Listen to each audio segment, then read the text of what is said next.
Before we begin, tell us, where in the world are you watching from? Now, let's dive into today's story. Chapter 1. The Shadow Operator. Staff Sergeant Jake Walker moved through the compound like death itself, his footsteps silent despite the rocky terrain of eastern Afghanistan. At 34, he was the Army's most feared interrogator, a man who could break enemy combatants without leaving a mark, who could extract information from stone-cold terrorists using nothing but psychological warfare and an intimate understanding of human fear. His teammates called him the Shadow because enemies seemed to simply disappear when Jake was assigned to their cases. What they didn't know was that Jake's methods went far beyond the approved handbook. He was a master of psychological manipulation, capable of destroying a person's mind while keeping them physically intact. Jake's phone buzzed with a video message from his wife, Marissa Walker. They'd been married 8 years, and she was supposed to be taking care of their 6-year-old son, Wesley, while Jake completed his 3rd deployment. Jake had met Marissa when she was a cocktail waitress in a dive bar near Fort Bragg, a beautiful blonde with sad eyes and daddy issues that Jake thought he could fix. He opened the video, expecting to see Wesley's gap-toothed smile, or maybe Marissa complaining about the leaky faucet again. Instead, what he saw made his blood run cold. The camera was positioned in their living room, showing his uncle Herman Newman, his father's younger brother, striking Wesley across the face. The boy fell backward, tears streaming down his cheeks. "This is what happens when soldiers aren't home to protect their kids." Herman's voice came through the speaker, cold and mocking. Wesley sobbed, looking directly at the camera. "Please stop, Uncle Herman. My dad will come for you when he gets home."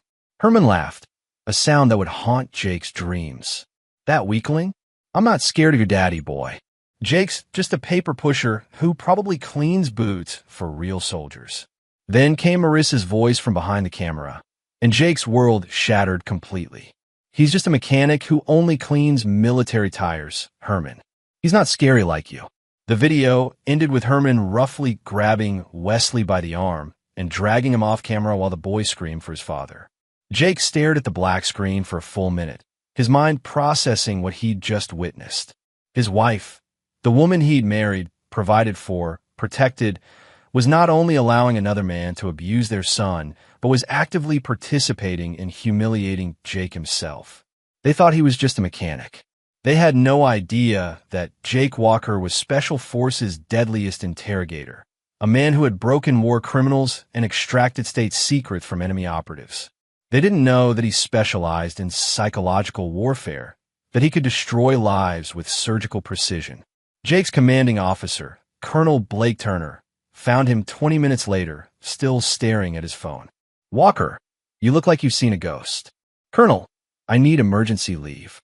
Family crisis." Blake studied Jake's face. The man looked like a predator who just caught scent of prey. "How long?" "However long it takes to handle some unfinished business." Chapter 2.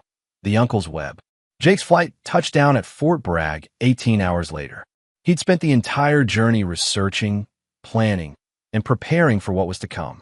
His military training had taught him that intelligence gathering was the foundation of any successful operation. Herman Newman, 42 years old, lived in a rundown apartment complex 15 minutes from Jake's house. He worked as a freelance contractor, mostly doing under-the-table construction jobs.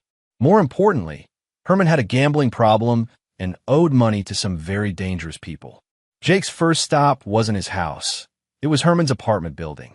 He needed to understand the battlefield before engaging the enemy. The Sunset Manor apartments were exactly what Jake expected. Cracked parking lot, broken playground equipment, and the kind of residents who minded their own business. Perfect for what he had planned. Jake positioned himself across the street with a clear view of Herman's ground floor apartment. Within 2 hours, he had his answers. Herman was dealing drugs from his apartment. Small-time stuff, but enough to bring serious legal trouble. More interesting was the parade of visitors. A young woman who stayed for exactly 30 minutes. A nervous man who looked over his shoulder constantly. And most telling of all, 2 men in expensive suits who looked like they belonged to someone Herman owed money to. But the real intelligence came when Jake hacked into Herman's phone using techniques he'd learned in intelligence school. The text messages painted a clear picture. Herman had been planning this humiliation for months. He'd been grooming Marissa, telling her that Jake was just a grease monkey and that she deserved better. More sickening were the photos Herman had been sending. Pictures of Wesley crying, with captions like, "Training the boy to be a real man." The final piece of intelligence made Jake's blood boil. Herman had been recording videos of abusing Wesley for weeks, building a collection that he sent to other sick individuals online. His nephew wasn't just a victim of physical abuse. He was being exploited for an audience of predators. Jake sat in his rental car as darkness fell, watching Herman's apartment. The old Jake, the mechanic his wife thought she'd married, would have called the police, maybe confronted Herman directly, tried to work within the system. But Jake Walker, Special Forces interrogator, had different plans.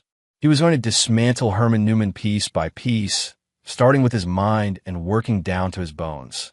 At 11 p.m., Jake made his move. He'd studied the building's layout, identified the security camera blind spots, and memorized Herman's routine. Getting into the apartment was child's play. Jake had infiltrated enemy strongholds in 3 different countries. Herman was passed out on his couch, empty beer bottles scattered around him, when Jake appeared in his living room like a specter. Jake didn't wake him immediately.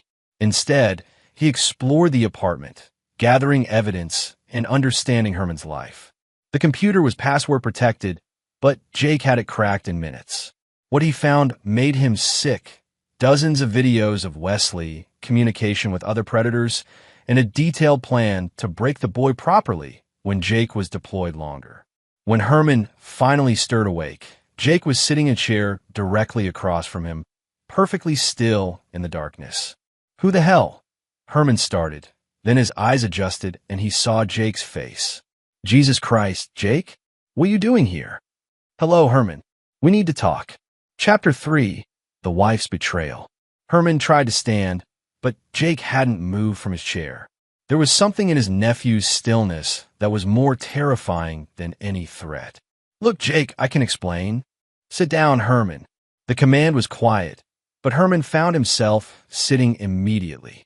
Jake's voice carried an authority that Herman had never heard before. This wasn't the awkward young man who'd married into their family. "I saw the video you sent me," Jake continued, his voice conversational. "You and Marissa had quite the performance planned out." "It wasn't. You were just what?" "Beating my 6-year-old son while my wife filmed it for my entertainment." Jake leaned forward slightly. "Tell me, Herman, what did you think would happen when I came home?" Herman's mouth went dry. Something in Jake's eyes looked empty. "Predatory. I thought you were just a mechanic." "Yes, I heard that part. It's fascinating how people make assumptions." Jake stood up slowly, and Herman pressed himself back into the couch. "Do you know what I actually do in the Army, Herman?" You fix trucks?" Jake smiled, the kind of smile that didn't reach his eyes. "I break people, Herman. Not their bones, though I could do that too. I break their minds. I take enemy combatants, men who would die before betraying their cause, and I turn them into sobbing children who tell me everything I want to know." Herman tried to swallow, but his throat had gone completely dry. "And the beautiful thing about my job," Jake continued, "is that I've become very, very good at it. So good that my commanding officers give me the cases they can't solve through conventional means." Jake walked to Herman's computer and turned the screen toward him. Herman's face went white as he saw his own files displayed. All the videos, all the communications with other predators, everything. "Here's what's going to happen, Herman. You're going to tell me exactly how long you've been planning this with my wife. You're going to tell me about every time you've hurt my son. And you're going to tell me what Marissa knew and when she knew it." "Jake, I can't." "Oh, but you can. Because the alternative is that I make one phone call to Detective Larry Knight at the county sheriff's office. We served together in Iraq, and suddenly your computer gets anonymously tipped to the FBI. How long do you think a man like you lasts in federal prison, Herman?" Herman's hands were shaking now. "You don't understand. Marissa, she wanted this. She said you were weak, that Wesley needed a stronger male figure." Jake felt something cold settle in his chest. "Continue." We've been together for 2 years, Jake. Since your last deployment. She said you weren't man enough for her. that you were just some nobody who pretended to be a soldier. The room was silent for a long moment. Then Jake spoke again, his voice eerily calm. 2 years. And my son, she said he needed discipline. Real discipline. Said you were too soft on him. Jake processed this information with the same clinical detachment he used when interrogating enemy combatants. His wife hadn't just betrayed him. She'd actively participated in his son's abuse for 2 years. She'd chosen Herman over her own child's safety. Where is Marissa now? At your house. She's waiting for me to come over after you get back tomorrow. Interesting. She doesn't know I'm here early. Herman nodded miserably. Jake stood up and walked to the window, looking out at the parking lot.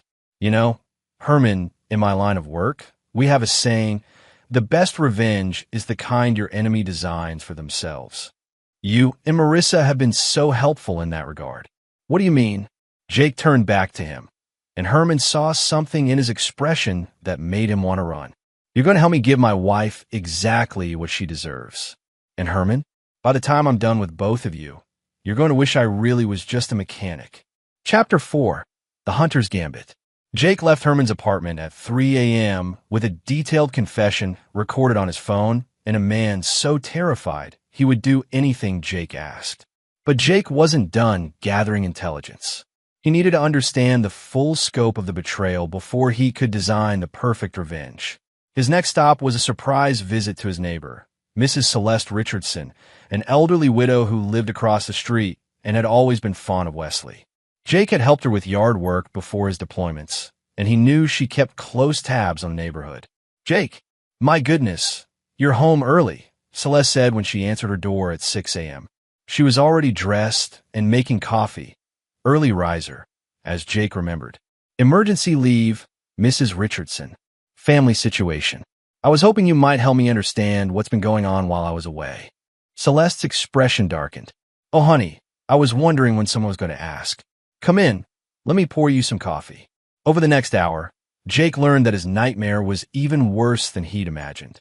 Celeste had witnessed Herman's truck in his driveway at least 3 nights a week. She'd heard Wesley crying through the windows on multiple occasions. Most damning of all, she'd seen Marissa and Herman together at the local grocery store, acting like a couple, while Wesley walked behind them with visible bruises. I called Child Protective Services twice, Celeste admitted, tears in her eyes. But Marissa always cleaned Wesley up before they came by, and that boy is so scared he won't tell anyone what's happening. Why didn't you call me? I tried, dear. I called the number you left, but Marissa said you were on a classified mission and couldn't be contacted. She said she'd pass along my concerns. Jake felt his jaw clench. Marissa had been intercepting communication, isolating him from anyone who might have warned him. Mrs. Richardson, I need you to understand something. What I'm about to do might get very complicated, and you might see things that seem concerning. But I need you to trust that I'm handling this situation. Celeste studied his face. She'd been married to a Vietnam veteran for 40 years before he passed. She recognized the look of a soldier preparing for war. That boy is lucky to have you as a father, she said simply. You do what you need to do. Jake's final stop before confronting Marissa was the bank. He needed to understand their financial situation and what assets Marissa might have access to. What he discovered made him smile grimly. Marissa had been systematically draining their joint savings account, transferring money to an account in her name only. She'd also taken out a credit card in Jake's name and maxed it out on purchases that clearly weren't for household necessities. She wasn't just betraying him emotionally. She was stealing from him and preparing to leave him financially destroyed. By 10 a.m., Jake was parked outside his own house, watching through the windows. Wesley was at school, and Marissa was alone. She was on the phone, laughing about something, gesturing animatedly. Jake activated the audio surveillance app he'd installed on her phone months ago, a precaution he'd learned to take with all family members of deployed soldiers. Can't wait until he gets back tomorrow, Marissa was saying. Herman, you should see his face when he watches that video. He's going to be so broken. What if he tries to fight me?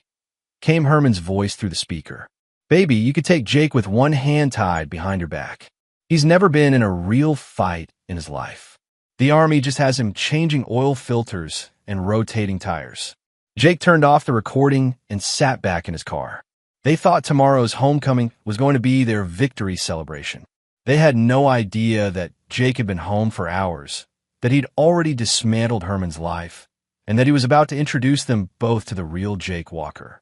He checked his watch. Wesley would be home from school in 6 hours. Jake needed to have the first phase of his operation completed by then. He refused to expose his son to any more trauma. Jake walked up to his own front door and used his key. Marissa was in the kitchen, her back to him, still on the phone with Herman. "I'm telling you, he'll probably cry when he sees what we—" She turned around and screamed. Jake was standing in the doorway, still in his military fatigues, his duffel bag over his shoulder, looking exactly like the husband returning from deployment. Except for his eyes, which held a coldness that made Marissa drop her phone. "Hello, honey," Jake said quietly. "I'm home." Chapter 5. The Trap Titans.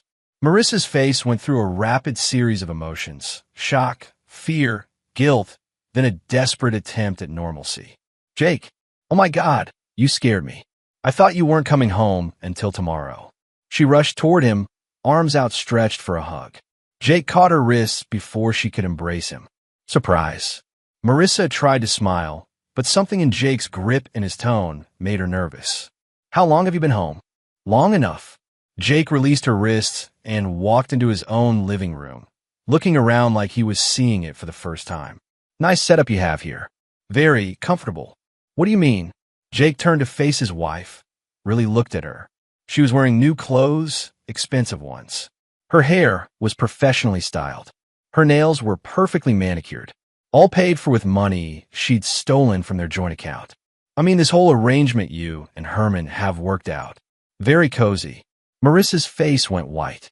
"I don't know what you're talking about." Jake pulled out his phone and played the video Herman had sent him. Marissa watched herself mock Jake while Herman abused their son, and with each second, she seemed to shrink. "Want to try that again?" Jake asked when the video ended. Marissa's mouth opened and closed like a fish out of water. "Jake, I can explain." "Oh, I'm sure you can. But first, let me explain something to you." Jake sat down in his favorite chair, the one he'd bought when they first moved in together, back when he thought they were building a life together. "You see, Marissa, you've made a critical error in judgment." "What error?" "You assumed you knew who I was, what I was capable of." Jake's voice remained conversational, almost friendly. "It's a common mistake. People see what they want to see." Marissa backed toward the kitchen, but Jake made no move to follow her. His stillness was somehow more threatening than if he'd been yelling. "You thought I was weak," Jake continued. "A mechanic. Someone who cleans tires for real soldiers. Someone who couldn't protect his own family." "Jake, please." "But here's the thing about assumptions, Marissa. They can be very dangerous when you're wrong." Jake leaned forward slightly. "Do you know what I actually do in the Army?" Marissa shook her head, tears starting to form in her eyes. "I break people, Marissa. It's my specialty. I take the strongest, most committed enemies of our country, and I turn them into sobbing, broken shells who tell me everything I want to know. And I do it without leaving a mark." The kitchen phone rang. Jake looked at the caller ID and smiled. "That would be Herman. He's probably wondering why you screamed and then went silent." "Answer it." "Jake, I can't." "Answer the phone." The command carried an authority that made Marissa move before she consciously decided to. She picked up the phone with shaking hands. "Hello, Marissa? What happened?" "I heard you scream, and then the line went dead." Jake walked over to his wife and held out his hand for the phone. Marissa looked at him pleadingly, but the expression on his face left no room for argument. She handed him the phone. "Hello, Herman." Dead silence on the other end. "I think you and I need to have another conversation. Why don't you come over? Marissa and I were just discussing your relationship." "Jake, I don't think." "Herman." Jake's voice dropped to a whisper that somehow carried more menace than a shout. "You have 10 minutes to get here, or I start making phone calls. To the police. To your landlord. To the people you owe money to. Your choice." The line went dead. Jake hung up the phone and turned back to Marissa, who was now openly crying. "Now, while we wait for Herman, why don't you tell me about the money you've been stealing from our account?" Chapter 6. The Confrontation. Herman arrived in 8 minutes, which told Jake everything he needed to know about how terrified his uncle had become. Jake watched through the window as Herman sat in his truck for a full minute, gathering courage before finally walking to the door. Jake answered before Herman could knock. Right on time. Come in, Herman. Marissa was just about to explain how long you two have been planning this.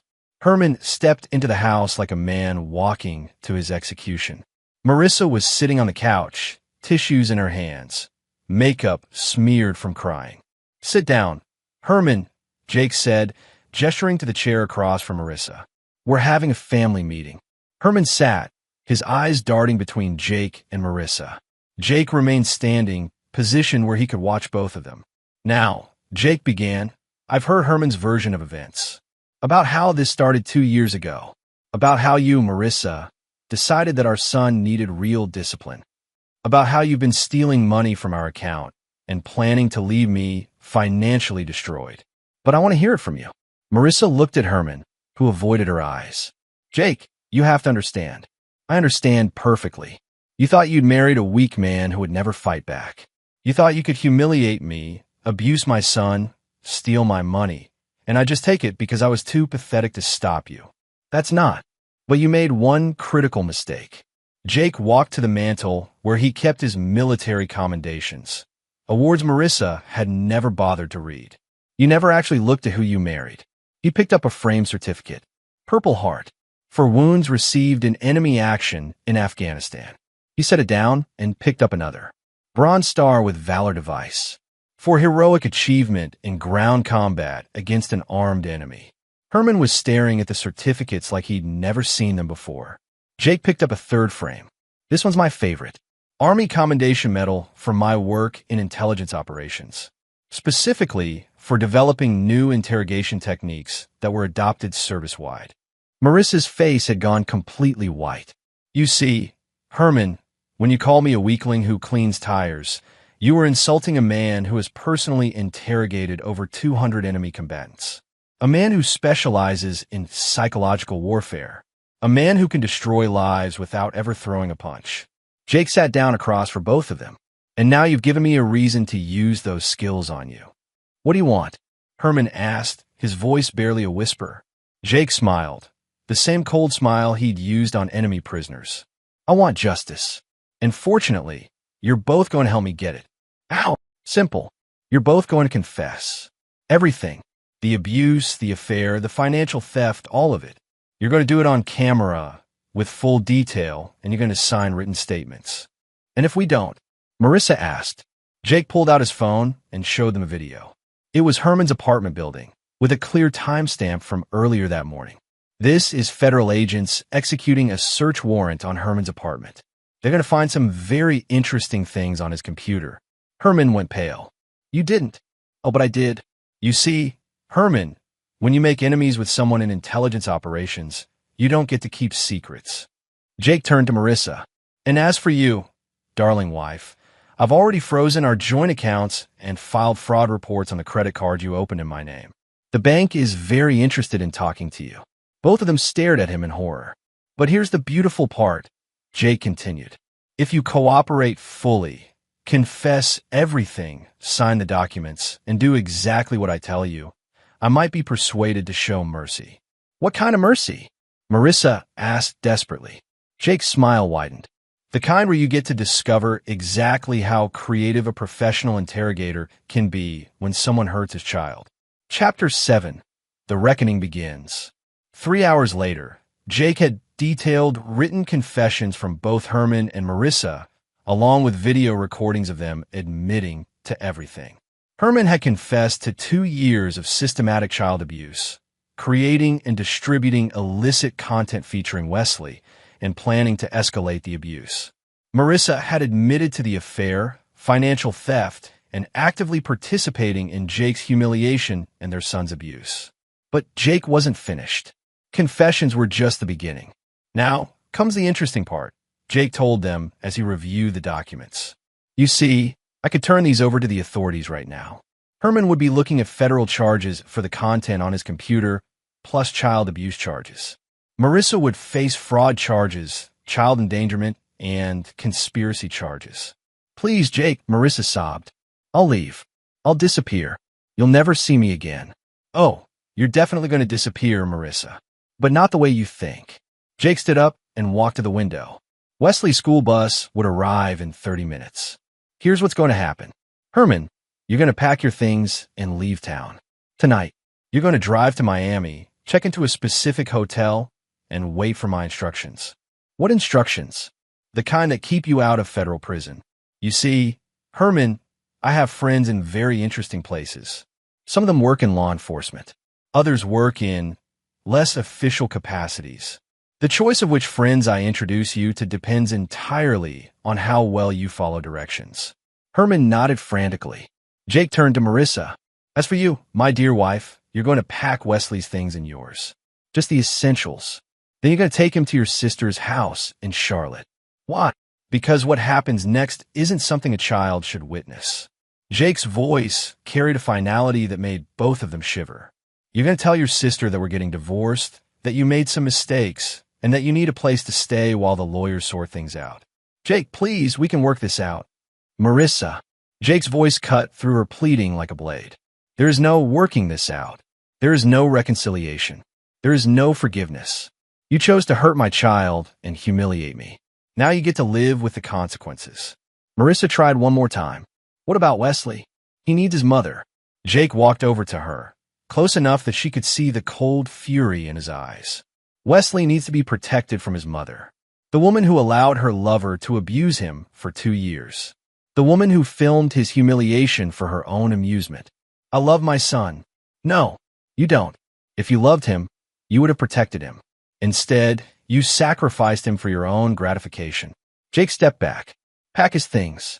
Now, he's never coming back to this house while you're in it. The school bus pulled up outside as Marissa was packing Wesley's clothes with shaking hands. Jake watched his son get off the bus, backpack over his shoulders, walking slowly toward the house like a boy who was afraid of what waited for him at home. Jake met him at the door. Daddy. Wesley's face lit up with joy and relief. You're home early. Jake knelt down and hugged his son, really hugged him for the first time in months. He could feel how thin the boy had gotten, could see the faint bruises that makeup couldn't completely hide. Hey, buddy, I missed you so much. Are you staying home now? Please say you're staying home. I'm staying home, Wesley, and we're going to take a trip to see Aunt January. Would you like that? Wesley nodded eagerly. Will Uncle Herman be there? Jake felt something cold and vicious settle in his chest. No, buddy. Uncle Herman won't be bothering us anymore. As Jake helped Wesley pack his favorite toys, he made a silent promise. Herman and Marissa had thought they were destroying a weak man who wouldn't fight back. Instead, they'd awakened something far more dangerous. A father who would stop at nothing to protect his child, and a soldier trained to destroy his enemies with methodical precision. The real reckoning was just beginning. Chapter 8. The Hunter's Web. After Wesley and Marissa left for Charlotte, with Jake following at a distance to ensure they actually went there, Jake returned to his house to begin Phase 2 of his operation. He had 48 hours before anyone would expect to hear from him, and he intended to use every minute. Jake's first call was to Detective Larry Knight, his old Army buddy who now worked with the county sheriff's department. Jake Walker, heard you were still overseas. What's going on? Larry, I need a favor. Hypothetically speaking, if someone had evidence of systematic child abuse and financial fraud, but wanted to handle things privately before involving law enforcement, how would you recommend they proceed? There was a pause. Larry had known Jake for 10 years. They'd served 2 tours together in Iraq. Jake, is everything okay? Define okay. Jesus Christ. How bad is it? Jake told him everything. The video, the confessions, the evidence he'd gathered. When he finished, Larry was quiet for a long moment.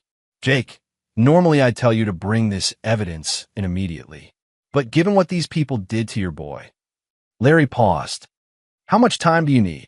72 hours. You've got it. But Jake, whatever you're planning, make sure you can live with it. Oh, I can definitely live with it, Larry. The question is whether they can. Jake's second call was to his old unit commander, Colonel Blake Turner. Walker, you just left 24 hours ago. Please tell me you're not calling to extend your leave. Actually, sir, I'm calling to request a transfer. Stateside assignment. My family situation has become Complicated. Blake was quiet for a moment. How complicated? Jake gave him a sanitized version of events. When he finished, Blake's voice had turned ice cold. Jake, you know I have connections at CID. I could have investigators on this within hours. I appreciate that, sir, but I prefer to handle this through civilian channels. Understood. Consider your transfer approved.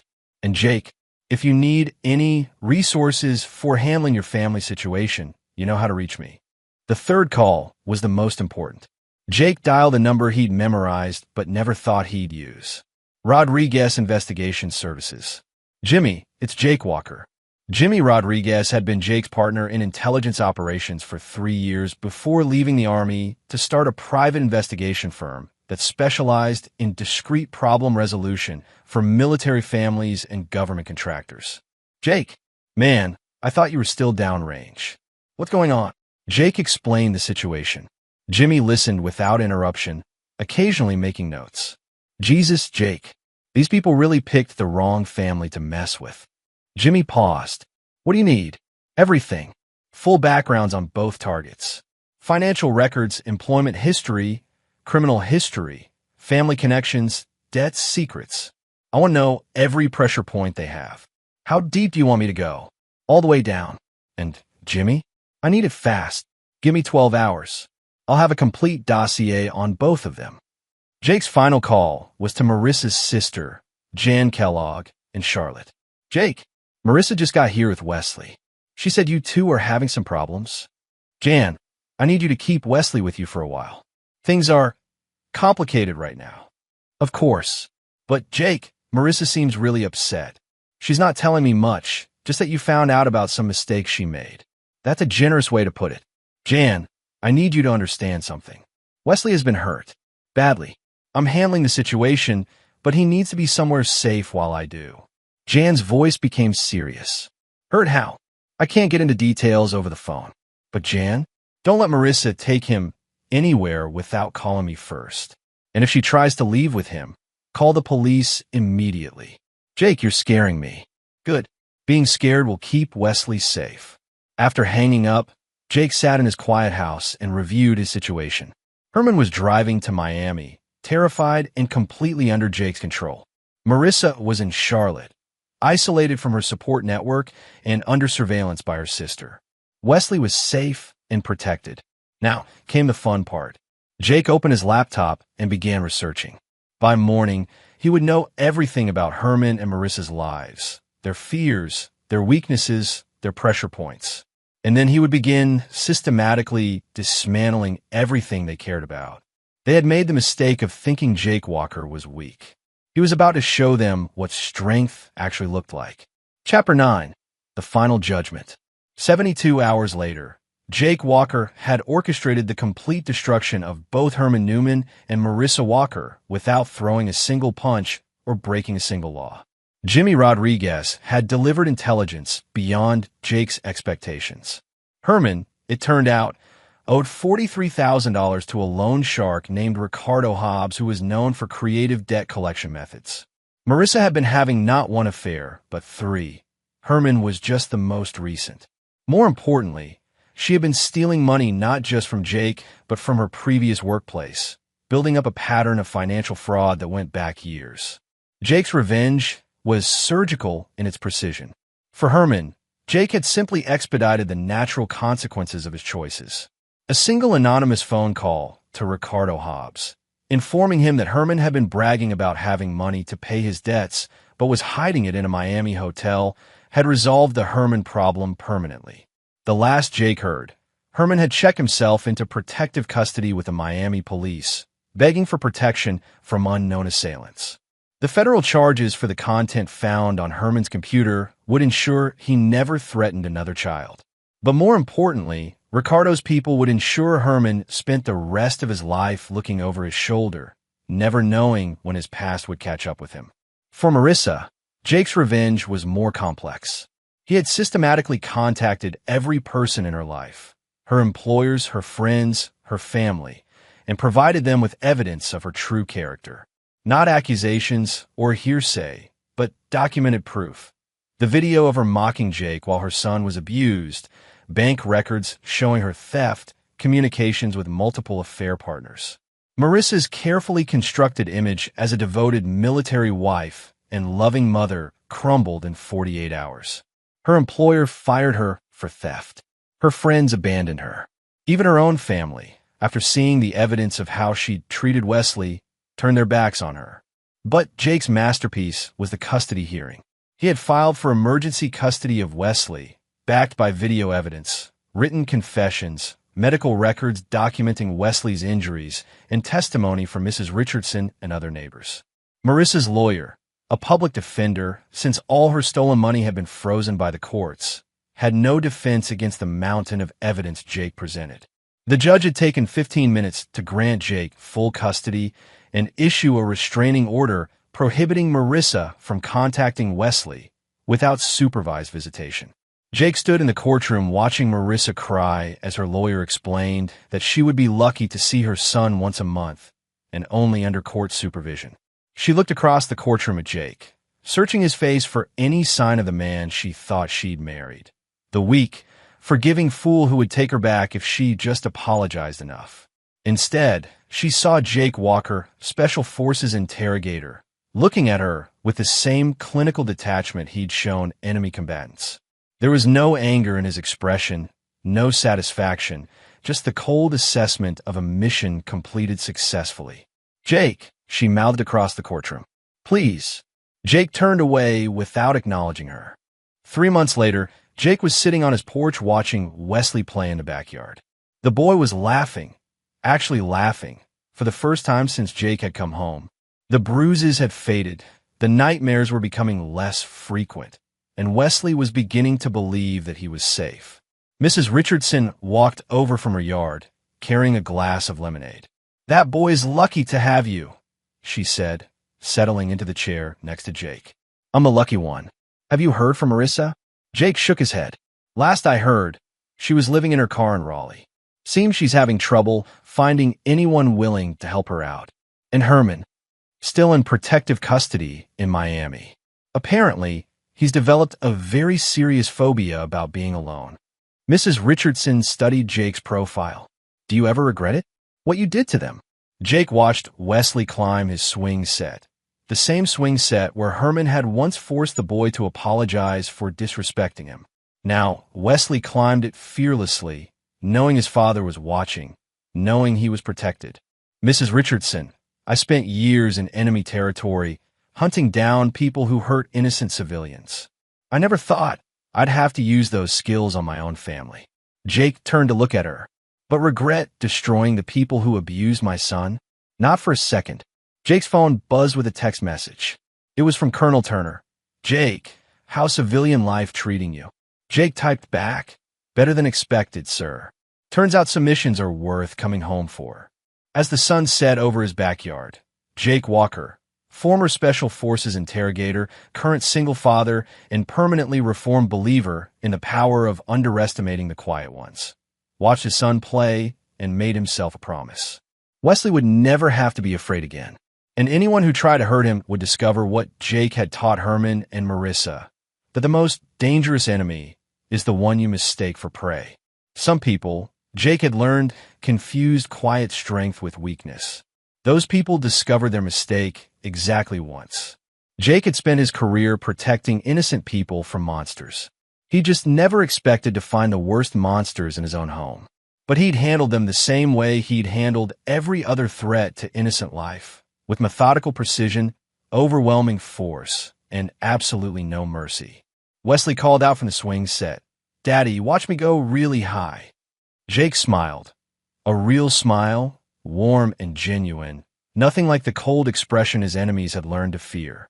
"I'm watching, buddy. I'm always watching." And in a house across town, where Marissa was spending another night alone, wondering how the weak man she'd married had destroyed her entire life so completely, those words would have sent a chill down her spine. Because Jake Walker was always watching, always protecting, and never, ever forgiving those who threatened his family. The quiet ones, as Herman and Marissa had learned too late, were the most dangerous of all. And there you have it. Another story comes to an end. What did you think? I'd love to hear your thoughts in the comments below. If you enjoy this story, consider joining our community by subscribing. It means the world to us. For more stories like this one, check out the recommended videos on screen. And I'll see you there.